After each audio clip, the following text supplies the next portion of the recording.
ओहो टीवी। इस कहानी का नाम है निर्दयी बहू। बहू काव्या हॉल में सोफे पर बैठे पकोड़े खा रही थी और टीवी देख रही थी। विधवा चाची जानकी रसोई में बेसब्री से बर्तन मांज रही है। वो उदास चेहरे के साथ तड़प रही है और चुपचाप रो रही है। इस समय जिस भगवान को मैं मानती थी वो प्रकट हो जाए और मैं उनसे वरदान मांगूंगी। मैं ये सुनिश्चित करूंगी कि इस तरह की बहू किसी और सास को ना मिले। मेरी तबीयत ठीक नहीं है, हाथ पैर में बहुत दर्द भी है। ये कहने पर भी मेरी बेशरम बहू मुझसे काम करवा रही है। हाय भगवान, तू ही बता कब आएंगे मेरे अच्छे दिन। वो बर्तन धोते धोते सोचती है। जैसे ही थाली के पकोड़े खत्म हो जाते हैं, काव्या जोर से पुकारती है, ओ काम वाली सास, एक बार यहाँ आओ। उसने 2-3 बार बुलाया। अपनी सोच में मग्न जानकी ने बहू की पुकार नहीं सुनी। इससे काव्या को बहुत गुस्सा आया और थाली पकड़े काव्या जानकी के पास रसोई में आ जाती है, जो बड़ी बड़ी लाल आंखों से उसकी ओर देख रही थी। अपनी बहू को देखकर जानकी चौंक उठी और सोच रही थी, क्या इसने मेरी बात तो नहीं सुनी ना? वो एक मगरमच्छ की तरह देख रही है जो निगलने के लिए तैयार है। जानकी भ्रमित हो गई है। काव्या ने अपने कर्कश स्वर में कहा, लगता है बुढ़ापे के साथ साथ आप बहरी भी हो गई हो। मैं समझी नहीं काव्या। कितनी देर से मैं बुला रही हूँ, आपको सुनाई नहीं देता क्या?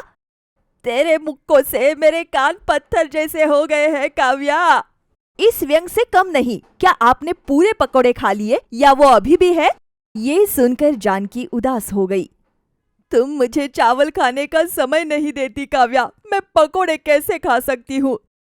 तुम्हारे लिए पकोड़े हैं काव्या, ले लो। ये सुनकर काव्या बहुत क्रोधित हो गई। क्या मैं इसे ले लूं और आप क्या करते हो?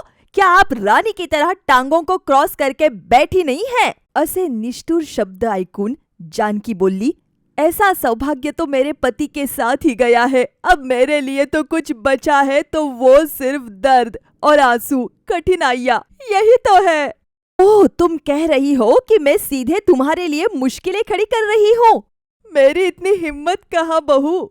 देखो, दीवार पर चिपकली की तरह बनो, कुर्सी पर ब्लैक बर्ड की तरह, मेरे हाथों से चुर चुर पापड़ की तरह, तभी यहाँ रह पाओगी, नहीं तो आपको भूखा रहना पड़ेगा। ये सुनकर जानकी उसे विनती करती है, बहू कृपा करके मुझे दाना पानी मत दो, लेकिन मुझे प्यार से जीने दो।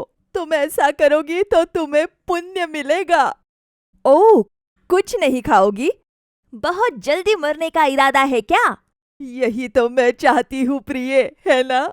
शब्दों में पिरोकर काम बचाने की कोशिश कर रही हो क्या? मैं हॉल में जाकर टीवी देखती हूँ। एक कटोरी पकोड़ा और एक गिलास ठंडा पानी लेकर आना, नहीं तो मेरे हाथों से मार खाओगी। नहीं बहू नहीं, पहले से ही पूरी त्वचा दर्द के कच्चे घाव की तरह हो गई है। तुम जाओ, मैं लेकर आऊंगी। फुसफुसाते हुए काव्या हॉल में जाती है। बहू के कहे अनुसार जानकी मन ही मन में उदास हो जाती है और पकौड़ों की प्लेट रख देती है। ठंडा पेय को एक गिलास में निकाल लेती है। वो दोनों लेकर सोफे पर बैठकर टीवी देखने वाली बहू काव्या के पास आती है और बहू को देती है। इसी बीच श्रीधर बाइक से घर आता है।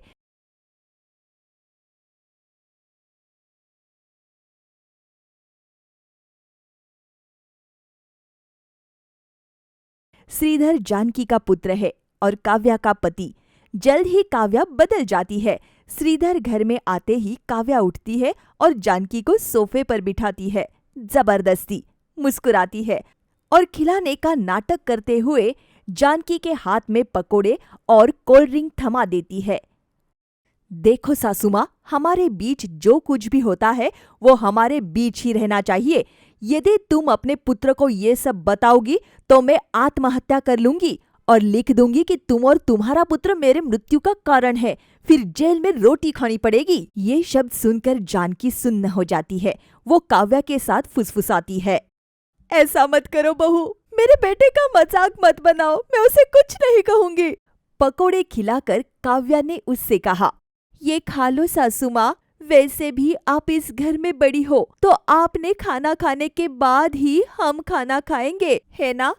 क्या तुमने पकोड़े बनाए माँ? गली के अंत तक इसकी महक आ रही थी। मैं क्या करूंगी बेटा, मुझे तो रसोई में खड़े भी नहीं होना आता है। तुम्हारी पत्नी ने मेरे लिए ये पकोड़े बनाए हैं।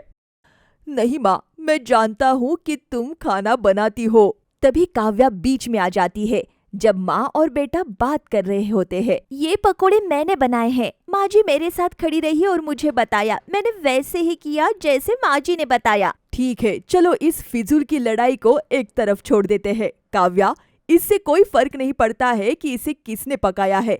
मेरे पिताजी के मृत्यु के बाद मुझे माँ ने बड़ा करने के लिए बहुत कष्ट सहे हैं, जिसकी वजह से आज मैं यहाँ तक पहुँचा हूँ। कम से कम इस उम्र में तो माँ का ख्याल रखना ही चाहिए। तुमको माँ का ध्यान रखना होगा।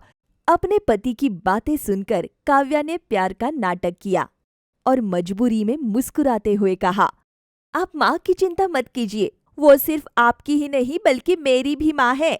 आप निश्चिंत रहिए। अगले दिन काव्या जल्दी उठ जाती है, अपने कमरे से हॉल में आती है और सो जाती है।